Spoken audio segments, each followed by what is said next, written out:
Hello and welcome to today's class. I am Dr. Neeti Rathore, author of chempundit.com.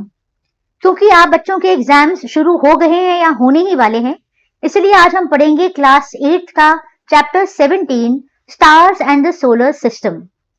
Solar system के बारे में आपने छोटी classes में भी पढ़ा हुआ है। सोलर सिस्टम में सन के अराउंड प्लैनेट्स हैं जो रिवॉल्व करते हैं। ठीक, इसके अलावा हम पढ़ेंगे अबाउट स्टार्स। स्टार्स स्काई में ट्विंकल करते हैं। ट्विंकल क्यों करते हैं? क्या स्टार्स के पास खुद की लाइट है? बात करेंगे हम मून की।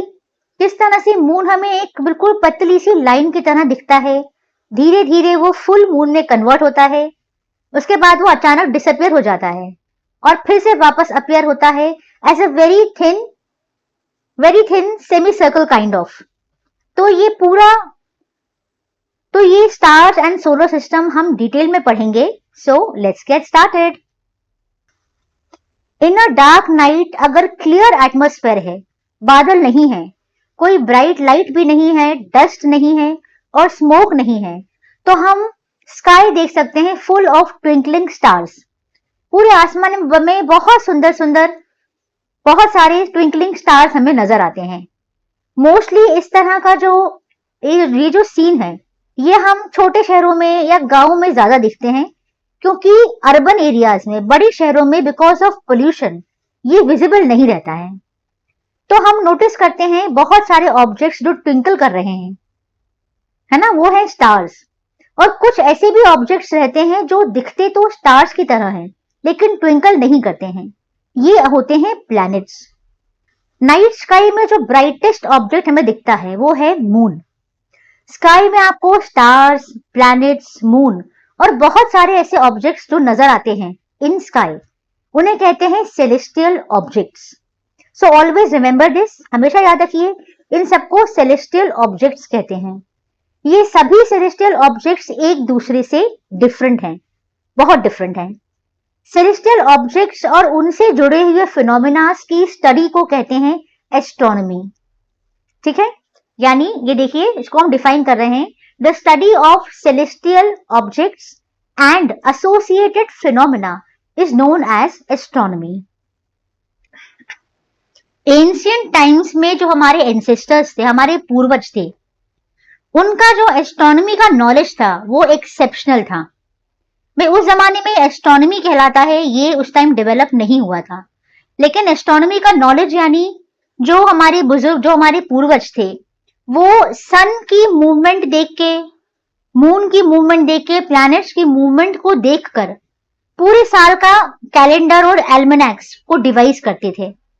और इसी के मूवमेंट के रिस्पेक्ट में जो है, इसी एल्मेनेक्स और जो कैलेंडर्स हैं, इनको यूज करके जो लोग हैं वो सभी चीजों का सीजन का टाइम डिसाइड करते थे।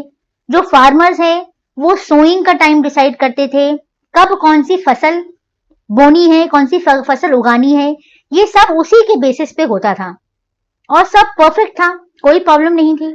तो ऐसा कहेंगे कि इनकी जो स्टडी थी, जो इनका लेवल था, जो इनका नॉलेज था एस्ट्रोनॉमी का, was exceptional. Let's do an activity.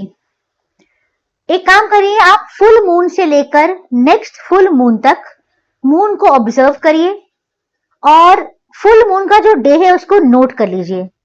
अपने नोटबुक में आप रोज मून को जैसे देखते हैं उसका स्केच अपने कॉपी में ड्रॉ कर लीजिए। ऑल्सो नोट डाउन करिए मून की पोजीशन में एवरी नाइट, यानी ईस्ट टू वेस्ट, इसकी क्या पोजीशन है उसको भी नोट करिए। आप नोटिस करेंगे कि मून का शेप एवरी डे रोज चेंज होता है। ठीक है ना, मजेदार एक्टिविटी।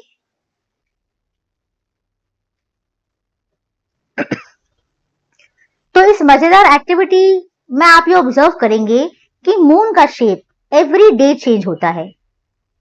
जब मून पूरा अपीयर करता है फुल स्फीयर में, परफेक्ट राउंड, तो उसे फुल मून कहते हैं। क्या कहते हैं? Full moon. जब क्लियर स्काई में भी आपको मून दिखाई ना दे तो हम कहते हैं उसे न्यू मून। क्या कहते हैं? New moon.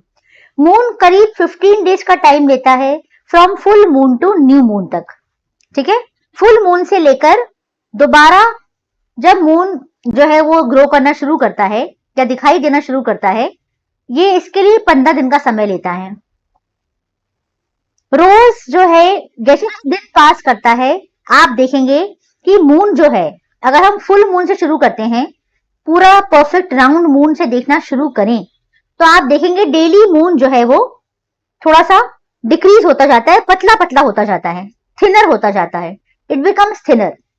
थिनर थिनर होते होते ये बिल्कुल पतली सी लाइन से एक सेमी सर्कल दिखता है हमें, और फिर एक दिन ये डिसअपियर हो जाता है, एक दिन ये बिल्कुल भी नजर नहीं आता है। उसी को हम न्यू मून कहते हैं।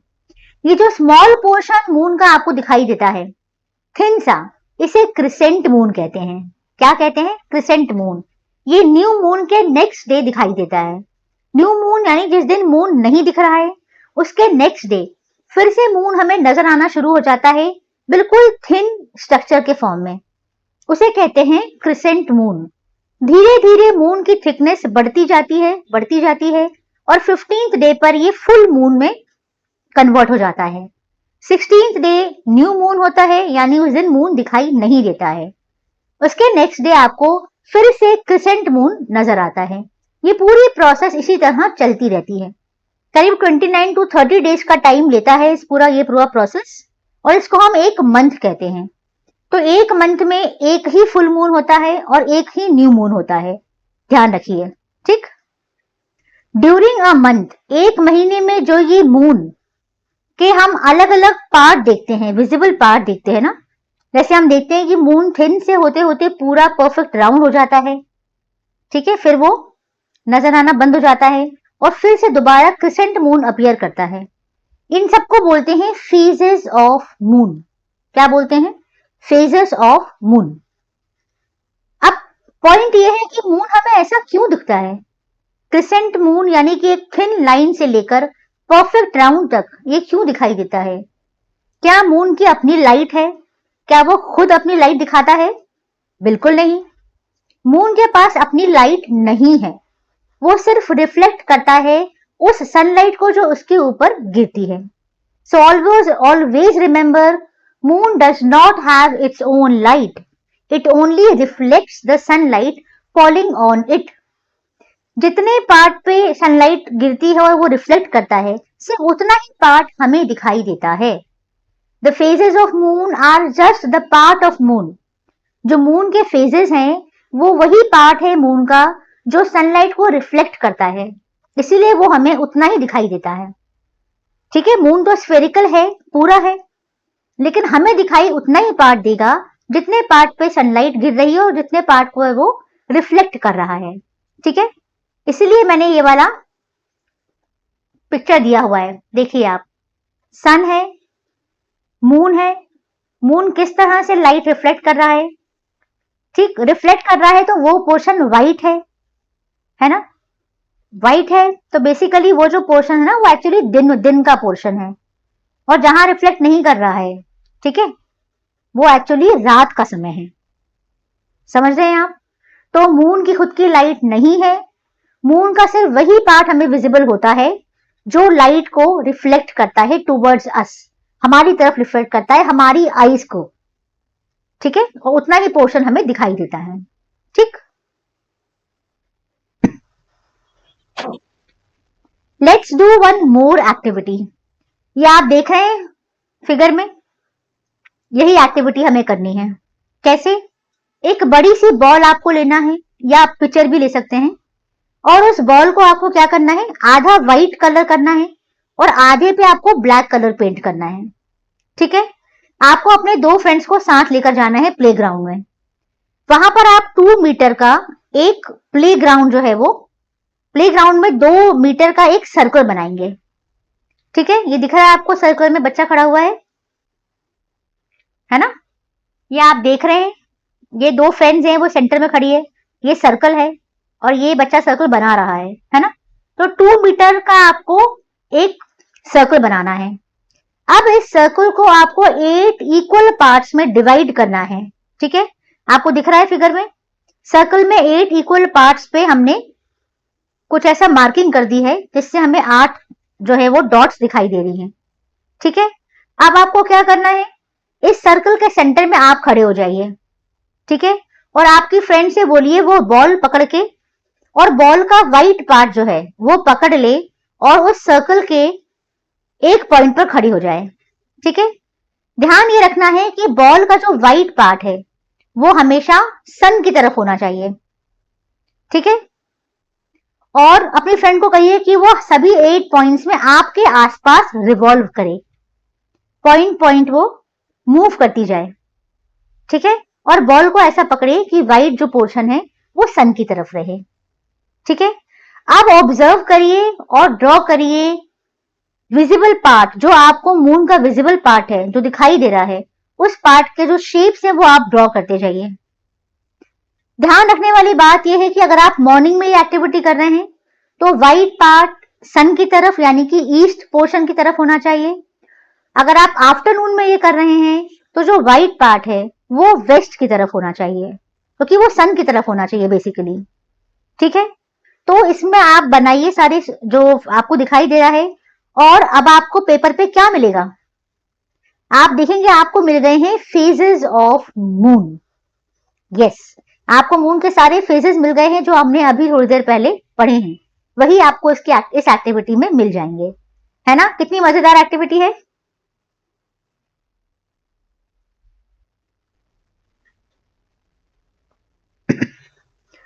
मून सरफेस, बात करते हैं मून का जो एक्चुअल सरफेस है वो कैसा है।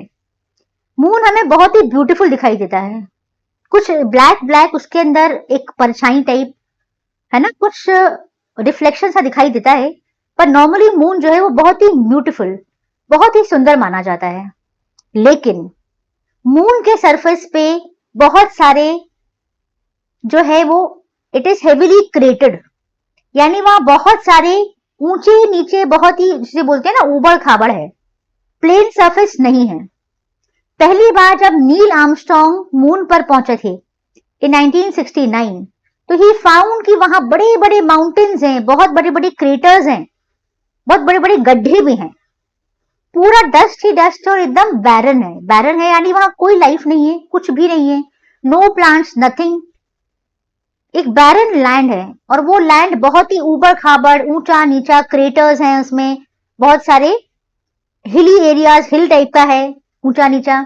क्रेटर्स यानी होल्स, तो मून के सरफेस से बहुत सारे होल हैं, बहुत सारे एकदम स्टीप माउंटेन्स हैं, कोई वाटर नहीं है वहां, कोई एटमॉस्फेयर नहीं है। पहला इंसान जो वहां लैंड हुआ था वो है नील आर्मस्ट्रॉन्ग, एक अमेरिकन एस्ट्रोनॉट थे जो 21 जुलाई 1969 में पहली बार जिन्होंने मून पर लैंड किया, ठीक है, वो है नील आर्मस्ट्रॉन्ग। और तभी हमें पता चला कि मून जैसा हमें दिखता है बिल्कुल प्लेन सरफेस ऐसा नहीं है। एक और सेलेस्टियल ऑब्जेक्ट्स की बात करेंगे, स्टार्स की। स्टार्स भी सेलेस्टियल बॉडीज हैं जो एमिट करते हैं अपनी ओन लाइट। सन भी एक स्टार है, उसके पास भी अपनी खुद की लाइट है। सन जो है वो बहुत बड़ा अपीयर करता है then all the other stars, क्योंकि sun is very close to earth as compare to stars. Sun हमें बहुत बड़ा दिखाई देता है जबकि स्टार्स हमें बहुत छोटे दिखते हैं। इसका सिर्फ ये रीजन है कि सन हमारे काफी करीब है, अर्थ के बहुत पास है, लेकिन स्टार्स जो है वो बहुत बहुत दूर है, इसीलिए हमें बहुत छोटे नजर आते हैं। सन का distance from earth is about, देखिए मैंने लिखा हुआ है फिगर, कितना बड़ा फिगर है, इज 150 मिलियन किलोमीटर्स अवे। सन जो है वो अर्थ से 150 मिलियन किलोमीटर दूर है।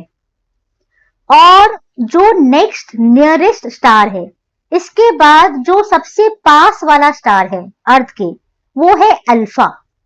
और ये कितना दूर है आप पढ़िए, देखिए पीछे फिगर को आप पढ़ के वो जीरो काउंट कर करके आप थक जाएंगे। Unit, tens, 100, 1000, 10,000, oh my god, this is very very difficult. तो आप देख सकते हैं कि अर्थ के सबसे पास जो स्टार है वो कितना दूर है ना। इसको हम लिख सकते हैं 4 into 10 raised to the power 3 3 6 3 9 3 12 1 13 13, 4 into 10 raised to the power 13 kilometers away। ठीक। लाइट ईयर एक ऐसा यूनिट है जो यूज किया जाता है to express such large distances of these celestial bodies from earth. Earth से सेलेस्टियल बॉडीज बहुत ही ज्यादा दूर है, तो इतने बड़े डिस्टेंस को लाइट ईयर में लिखा जाता है। लाइट ईयर एक यूनिट है इस लंबे डिस्टेंस को मेजर करने के लिए। सन को अगर हम देखें तो sun is 8 light minutes away from the earth. ठीक है, सन जो है वो अर्थ से 8 लाइट मिनट्स अवे है। ठीक है, और अगर हम देखें अल्फा, तो alpha is 4.3 light years away from the earth. तो sun is 8 light minutes away from earth and alpha is 4.3 light years away from earth. तो आपने देखा कि जो सबसे पास वाला स्टार है वो कितनी दूर है ना? तो जो बाकी स्टार से जो और दूर हैं वो कितनी दूर होंगे? So that is the reason क्यों हमें स्टार इतने छोटे छोटे दिखाई देते हैं। तो हम ये कंक्लूड कर सकते हैं कि मून स्काई में पूरे टाइम प्रेजेंट रहता है, ऑल 24 आवर्स। यस, दिन में कभी देखिएगा आप, जब धूप नहीं हो या कम हो तब देखिएगा, ये पूरे टाइम विजिबल रहता है। लेकिन रात में सबसे इजीली दिखाई देता है क्योंकि रात में सन की रोशनी नहीं रहती है। दिन के वक्त, आफ्टरनून के वक्त, क्योंकि सूरज की रोशनी रहती है, सनलाइट रहती है, इसलिए मून हमें दिखाई नहीं देता। But it is always present over there. वो हमेशा अपनी जगह पे रहता है लेकिन हमें दिखाई नहीं देता है बिकॉज ऑफ सनलाइट, सन की तेज रोशनी के कारण। जैसे जैसे सन राइज करता है और ईस्ट से राइज करता है और वेस्ट में जाकर सेट होता है, इवनिंग में स्टार्स ईस्ट से राइज करते हैं और अर्ली मॉर्निंग वेस्ट में जाकर सेट हो जाते हैं। ठीक है, ऐसा इसलिए होता है क्योंकि अर्थ मूव करता है फ्रॉम वेस्ट टू ईस्ट, और हमें पता है कि जो नियर बाय ऑब्जेक्ट्स हैं वो ऑपोजिट डायरेक्शन में दिखाई देते हैं। ठीक है, क्यों होता है ऐसा?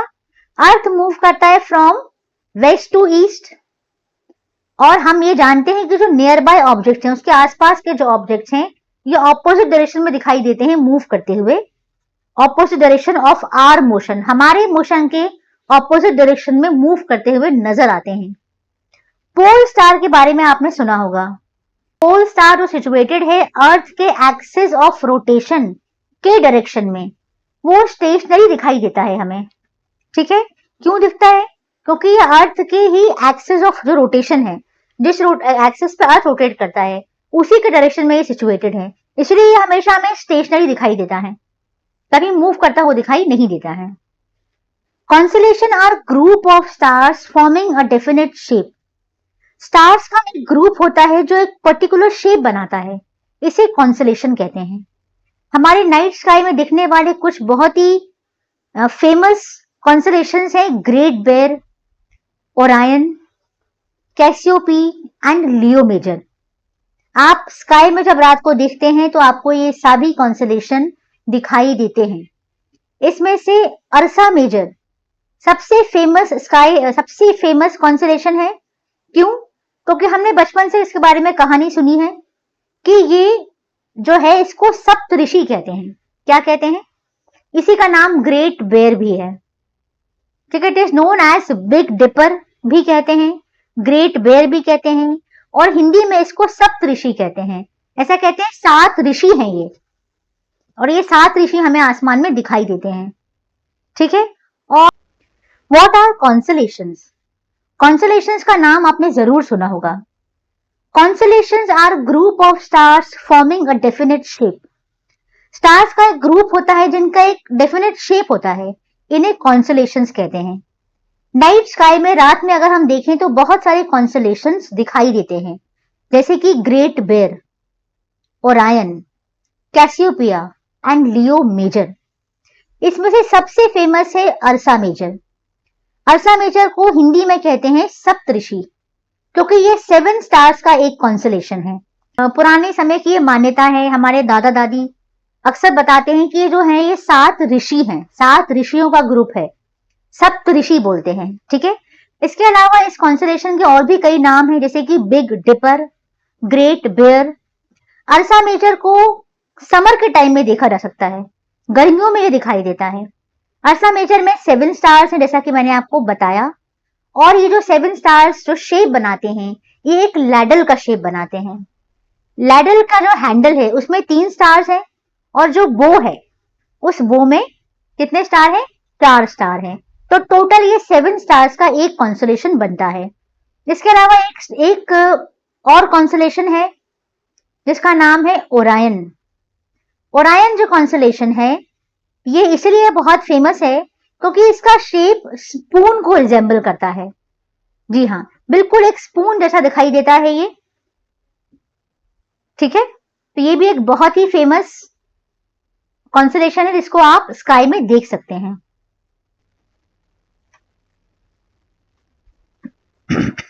Let's perform another activity. Ursa Major को स्काई में 3-4 बार ऑब्जर्व करिए, 2-2, 3-3 घंटे के इंटरवल से ड्यूरिंग अ समर नाइट। गर्मियों की रात में आप अर्सा मेजर को ऑब्जर्व करिए, 2 से 3 घंटे के इंटरवल पे 3 से 4 बार इसको ऑब्जर्व करिए और इसकी पोजीशन लोकेट कीजिए। ठीक है, लोकेट करिए position of the pole star and Ursa Major. आपको Ursa Major and pole star दोनों की पोजीशन लोकेट करनी है। That the Ursa Major appear to revolve around the pole star from east to west. आप देखेंगे कि अर्सा major pole star को revolve करता है, उसके चक्कर काटता है ईस्ट से वेस्ट। है ना ये इंटरेस्टिंग सा फैक्ट?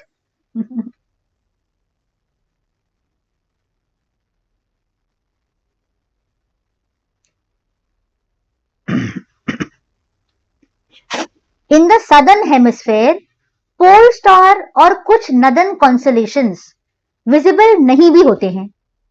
एक और मैग्निफिसेंट वेल नोन कॉन्स्टलेशन है जो विंटर्स की इवनिंग में दिखाई देता है और इसका नाम है ओरायन। ओरायन को एज अ हंटर भी कहते हैं, इसको हंटर के नाम से भी जाना जाता है। इसके जो 3 मिडिल के 3 स्टार्स हैं वो हंटर के बेल्ट की तरह नजर आते हैं। ठीक है, वाइल जो इसका जो क्वाड्रिलैटरल है, जो 4 स्टार जो क्वाड्रिलैटरल बनाते हैं वो 4 ब्राइट स्टार से बनता है। ठीक है, तो जो मिडिल के 3 स्टार्स हैं वो हंटर का बेल्ट नजर आते हैं और जो बाकी 4 स्टार्स हैं वो बहुत ही ब्राइट स्टार्स हैं। एक स्ट्रेट लाइन ओरायन के 3 मिडिल स्टार्स के थ्रू जो है पास करती है और पहुंचती है ब्राइटेस्ट स्टार के पास जिसका नाम है साइरस। एक और प्रोमिनेंट कॉन्स्टलेशन है, प्रोमिनेंट यानी बहुत ही आसानी से दिखने वाला एक और कॉन्स्टलेशन है जो अर्ली नाइट में दिखाई देता है ड्यूरिंग विंटर्स और इसका नाम है कैसियोपिया। क्या नाम है? कैसियोपिया जो है ये कॉन्स्टलेशन नदर्न स्काई में, नॉर्थ वाले एरिया में, स्काई में जो नॉर्थ पोर्शन है वहां नजर आता है। ठीक है, स्ट्रेट लाइन ओरायन के 3 मिडिल स्टार्स के थ्रू पास करते हुए पहुंचती है ब्राइटेस्ट स्टार के पास जिसका नाम है साइरस। एक और बहुत ही प्रोमिनेंट कॉन्स्टलेशन स्काई में दिखता है अर्ली नाइट में ड्यूरिंग विंटर्स और इसका नाम है कैसियोपिया। कैसियोपिया नदर्न स्काई में दिखाई देता है, यानी स्काई के नॉर्थ वाले पोर्शन में आपको दिखाई देगा। ठीक है, सोलर सिस्टम के बारे में हम सब जानते हैं।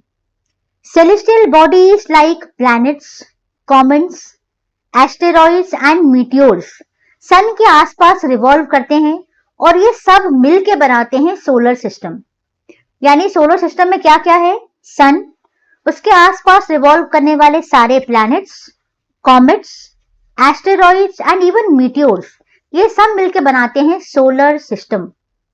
Planet earth is the member of the solar system which revolves around the sun. ये तो हम जानते ही हैं, जो हमारा प्लैनेट अर्थ है ये भी सोलर सिस्टम का ही हिस्सा है और ये सन के अराउंड रिवॉल्व करता है।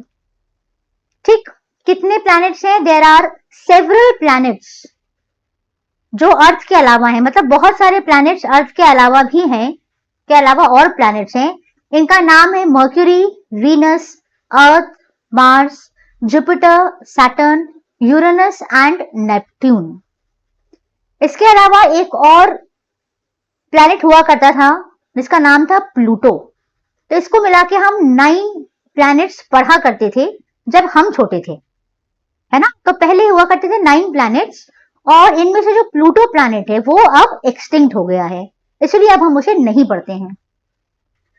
अर्लियर पहले 9 प्लैनेट्स हुआ करते थे। हाँ, जब हम छोटे थे हमने 9 प्लैनेट्स ही पढ़े थे। 9th प्लैनेट था प्लूटो। प्लूटो को डॉर्फ प्लैनेट का दर्जा दिया गया है अब। क्यों? क्योंकि इसको प्लैनेट्स के डेफिनेशन में ये फिट नहीं बैठता है, ऐसा कहा गया है। तो now it is known as a dwarf planet. तो कुल मिला के अब मेन जो है वो 8 प्लैनेट्स पढ़े जाते हैं। पहले हम इनको नाम को याद करने के लिए एक सिंपल सा सॉन्ग गाते थे। My very educated mother just showed us 9 planets. इसको आप देखिए, my very educated, Mercury, Venus, Earth, mother for Mars, just showed us, just for Jupiter, showed us, showed for Saturn, Uranus for us, 9 planets, 9 for Neptune और planet for Pluto. Solar system का सबसे important part अगर हम देखें तो वो है sun. Sun is the closest star to the earth. Earth के सबसे पास जो स्टार है वो है सन।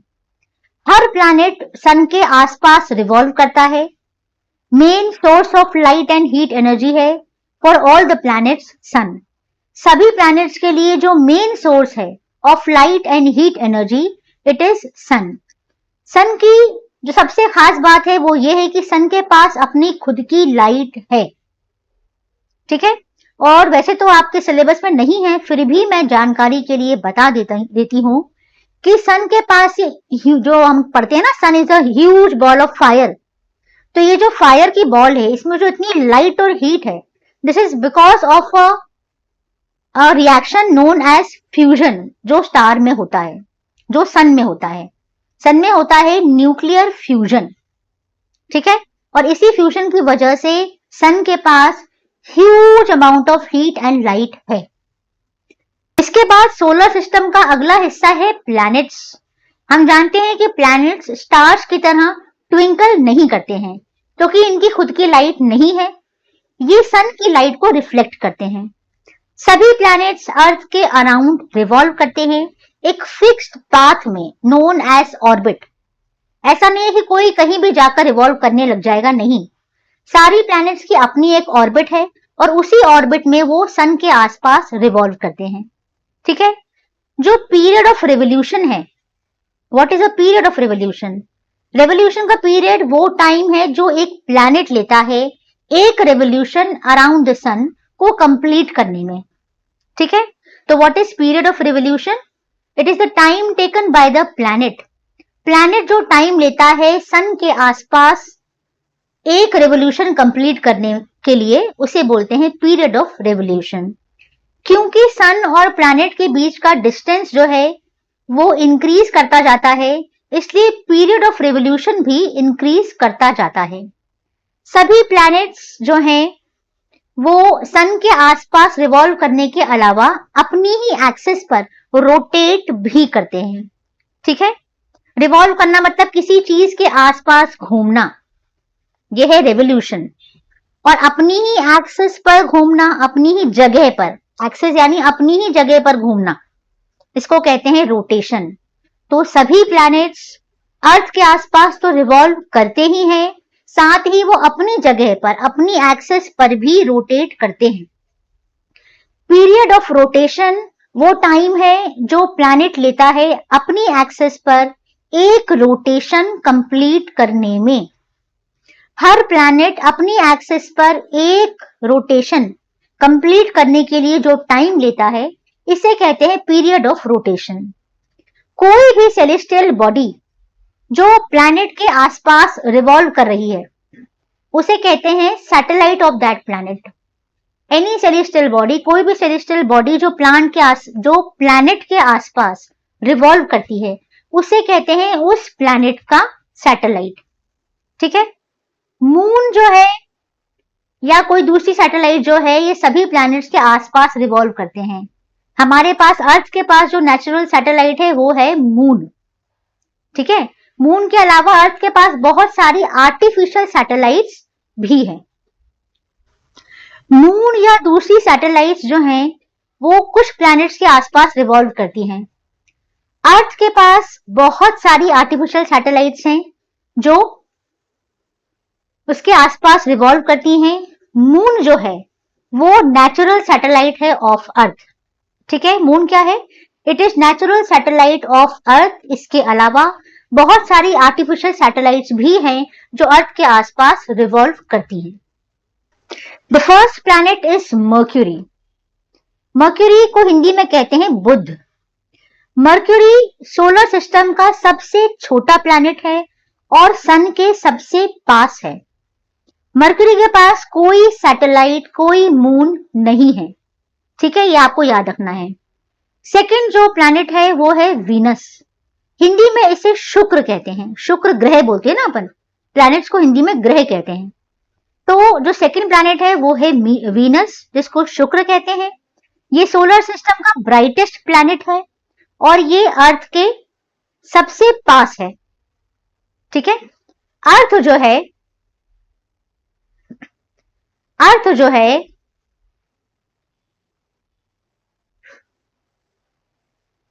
वीनस जो है वो मर्क्यूरी के बाद आता है ना। अर्थ के सबसे पास है मर्क्यूरी, फिर है वीनस। वीनस के पास भी अपना खुद का कोई मून या कोई सैटेलाइट नहीं है। इसका रोटेशन अर्थ के रोटेशन के ऑपोजिट है। ये रोटेट करता है from east to west, just like moon. Moon की तरह वीनस भी अलग अलग फेजेस में मून की तरह ही वीनस भी अलग अलग फेजेस में विजिबल होता है, अलग अलग फेजेस में दिखाई देता। नेक्स्ट प्लैनेट है अर्थ। हिंदी में इसे पृथ्वी कहते हैं। अर्थ को ब्लू प्लैनेट भी कहा जाता है क्योंकि इस प्लैनेट पे वाटर अवेलेबल है। करीब 70% of earth is covered with water, इसीलिए इसे ब्लू प्लैनेट कहते हैं। ये एकमात्र प्लैनेट है जहां पर लाइफ एग्जिस्ट करती है। अर्थ, याद रखिए, हमेशा वेस्ट टू ईस्ट रोटेट करता है। अर्थ बिल्कुल करेक्ट डिस्टेंस पे है फ्रॉम सन, जिसकी वजह से यहाँ पर good amount of water, sunlight and एक प्रॉपर एटमॉस्फेयर अवेलेबल है। ठीक है, अर्थ के अलावा जो अर्थ के पहले जो प्लैनेट्स हैं वो सन के बहुत पास हैं, तो वहां बहुत हीट है। जो अर्थ के बाद के प्लैनेट हैं वो बहुत दूर हैं, तो वहां बहुत कोल्ड है। दोनों ही कंडीशंस में लाइफ पॉसिबल नहीं है। अर्थ ही एक ऐसा प्लैनेट है जो सूटेबल डिस्टेंस पर है। यहाँ पे एटमॉस्फेयर है, बहुत सारा वाटर है और यहाँ पर एक प्रॉपर टेम्परेचर है ताकि लाइफ यहाँ पे एग्जिस्ट कर सके। अर्थ क्योंकि अपनी एक्सिस पे रोटेट करता है और सन के आसपास भी रिवॉल्व करता है, तो यहाँ पर सीजनल चेंजेस देखे जाते हैं। इसके बाद नेक्स्ट है मार्स। मार्स को हिंदी में मंगल ग्रह कहते हैं। इसका एक और नाम है और वो है रेड प्लैनेट। मार्स भी वेस्ट टू ईस्ट रोटेट करता है। इसके पास 2 स्मॉल सैटेलाइट्स हैं, यानी कि मार्स के पास 2 मून हैं, 2 नेचुरल सैटेलाइट हैं, 2 मून्स। नेक्स्ट है जुपिटर। जुपिटर को हिंदी में कहते हैं बृहस्पति ग्रह। जुपिटर सोलर सिस्टम का सबसे बड़ा लार्जेस्ट प्लैनेट है। इसके पास बहुत सारे मून्स हैं। इसके पास जुपिटर के आसपास एक बहुत ही लाइट सी, फेंट सी रिंग दिखाई देती है हमें। जुपिटर का जो मास है वो इतना ज्यादा है कि वो अर्थ के 318 टाइम्स ज्यादा है, यानी अर्थ से 318 टाइम्स भारी है। इतना ज्यादा इसका मास है। इसके बाद आता है सैटर्न प्लैनेट, जिसको हम शनि के नाम से जानते हैं और हम बहुत घबराते हैं इसके नाम से। जुपिटर के बाद है सैटर्न। सैटर्न येलो है इन कलर। सैटर्न के आसपास भी एक रिंग दिखाई देती है, एक रिंग होती है, लेकिन वो हमें नेकेड आई से दिखाई नहीं देती है। सैटर्न की डेंसिटी जो है वो वाटर की डेंसिटी से भी कम है। इसका घनत्व, इसकी डेंसिटी वाटर की डेंसिटी से भी कम है। नेक्स्ट है यूरेनस एंड नेपट्यून। वीनस की तरह जो यूरेनस का डायरेक्शन ऑफ रोटेशन है वो ईस्ट टू वेस्ट है। ठीक है, इसका जो ऑर्बिटल मोशन है वो अपीयर करता है to roll on its side of the highly tilted axis of rotation. ये अपनी हाईली टिल्टेड एक्सिस वाली जो रोटेशन है उसके ऊपर रोल करता हुआ दिखाई देता है। नेपट्यून जो है वो लास्ट प्लैनेट है सोलर सिस्टम का, सन से सबसे ज्यादा दूर है और ये बहुत लार्ज टेलीस्कोप से ही देखा जा सकता है। मर्क्यूरी, वीनस, अर्थ, मार्स इनर प्लैनेट्स हैं जिनके पास लेस नंबर ऑफ मून्स हैं। मर्क्यूरी, वीनस, अर्थ, मार्स इनर प्लैनेट्स हैं जिनके पास बहुत लेस नंबर ऑफ मून्स हैं। Jupiter, Saturn, Uranus and Neptune इन्हें कहते हैं आउटर प्लैनेट्स। क्या कहते हैं? आउटर प्लैनेट्स, क्योंकि इनके आसपास एक रिंग है और इनके पास बहुत सारे मून्स हैं। ठीक है, इसके अलावा और भी बहुत सारे मेंबर्स मिलते हैं सोलर सिस्टम में। ऐसे ही एक मेंबर का नाम है एस्टेरॉइड्स। एस्टेरॉइड्स क्या है? एस्टेरॉइड्स वो बेल्ट है of small object Mars and Jupiter के बीच में। मार्स एंड जुपिटर जो प्लैनेट्स हैं इनके बीच में स्मॉल ऑब्जेक्ट्स के बेल्ट नजर आते हैं, इन्हें एस्टेरॉइड्स कहते हैं। लार्ज टेलीस्कोप के हेल्प से एस्टेरॉइड्स को देखा जा सकता है। इसके अलावा एक और मेंबर है और वो है कॉमेट। सोलर सिस्टम का एक और बहुत इंपॉर्टेंट मेंबर है कॉमेट। कॉमेट्स भी सन के आसपास रिवॉल्व करते हैं। कॉमेट्स की जो ऑर्बिट होती है वो हाईली एलिप्टिकल होती है ना, ऐसा गोल गोल ना होकर एलिप्टिकल होती है, लंबी सी रहती है वो। तो कॉमेट की ऑर्बिट हाईली एलिप्टिकल है। कॉमेट्स बहुत ब्राइट इनकी हेड होती है और एक टेल होती है, इसलिए हिंदी में इनको कहते हैं पुच्छल तारा। क्या कहते हैं? पुच्छल तारा। कॉमेट की जो टेल होती है वो सन से ऑपोजिट होती है, सन से दूर की तरफ होती है। एक ब्राइट हेड होता है और एक टेल होती है। ठीक है, बहुत सारे कॉमेट्स जो है वो आज तक अपीयर हुए हैं, दिखाई दिए गए हैं। इनमें से एक बहुत ही इंपॉर्टेंट कॉमेट है जिसका नाम है हेलीज कॉमेट। हेलीज कॉमेट एवरी 76 ईयर्स के बाद नजर आता है। हर 76 ईयर्स के बाद हेलीज कॉमेट दिखाई देता है, इट बिकम्स विजिबल। इसके अलावा कुछ और भी मेंबर्स हैं ऑफ सोलर सिस्टम और वो है मीटियोर्स एंड मीटियोराइट्स। कुछ स्मॉल ऑब्जेक्ट्स अर्थ के एटमॉस्फेयर में बहुत ही हाई स्पीड से आते हैं और इवेपोरेट हो जाते हैं, क्योंकि एटमॉस्फेयर के कारण जो फ्रिक्शन से हीट जनरेट होती है ना, उसकी वजह से वो इवेपोरेट हो जाते हैं। ये जो स्मॉल ऑब्जेक्ट्स हैं ये कॉमनली कहलाते हैं शूटिंग स्टार्स। ठीक है, लेकिन एक्चुअल में ये मीटियोर्स हैं, इन्हें कॉमनली कहते हैं शूटिंग स्टार, क्योंकि बहुत तेजी से स्पीड से आते हैं और इवेपोरेट हो जाते हैं। कुछ मीटियोर्स इवेपोरेट नहीं होते हैं क्योंकि इनका साइज बहुत बड़ा होता है और ये अर्थ के सरफेस तक पहुंच जाते हैं, इन्हें कहते हैं मीटियोराइट्स। ठीक, तो ऐसे मीटियोर्स जो इवेपोरेट नहीं होते हैं क्योंकि इनका साइज बहुत बड़ा है और ये अर्थ के सरफेस तक पहुंच जाते हैं, इन्हें कहते हैं मीटियोराइट्स। ठीक है, artificial satellites. Man made satellites जो अर्थ से लॉन्च किए जाते हैं इन्हें कहते हैं आर्टिफिशियल सैटेलाइट। बहुत सारे आर्टिफिशियल सैटेलाइट्स इंडिया ने लॉन्च किए हैं। जो पहला इंडियन सैटेलाइट था उसका नाम है आर्यभट्टा। इसके अलावा इनसैट, IRS, कल्पना 1, एड्यूसैट यानी एजुकेशन सैटेलाइट एक्सेट्रा, ऐसी बहुत सारी इंडियन सैटेलाइट्स हैं। आर्टिफिशियल सैटेलाइट्स को यूज करते हैं for weather forecasting, transmission of television, transmission of radio signals, telecommunication etcetera. इन सभी चीजों के लिए आर्टिफिशियल सैटेलाइट्स को लॉन्च करना पड़ता है। ठीक है, हमारे इंडिया में ऐसी कुछ गवर्नमेंट ऑर्गेनाइजेशंस हैं, नेशनल ऑर्गेनाइजेशंस हैं, जिनका काम है सैटेलाइट्स बनाना और सैटेलाइट्स को प्रॉपरली लॉन्च करना। ठीक है, इसी में से एक है इंडियन स्पेस रिसर्च ऑर्गेनाइजेशन, जो कि हमारी जो ये एक मेन ऑर्गेनाइजेशन है ISRO, Indian space research organisation. ISRO ही सभी तरह के सैटेलाइट्स को डिजाइन और डिवाइस करते हैं और यही सैटेलाइट्स को लॉन्च करते हैं।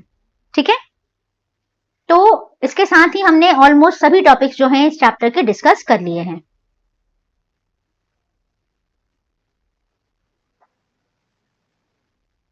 So that's all in today's class. I hope you must have enjoyed the class. तो हमने पढ़ा अबाउट फेजेस ऑफ मून, हमने कुछ बहुत ही इंटरेस्टिंग एक्टिविटीज भी करी। हमने पढ़ा about astronomy, about celestial objects.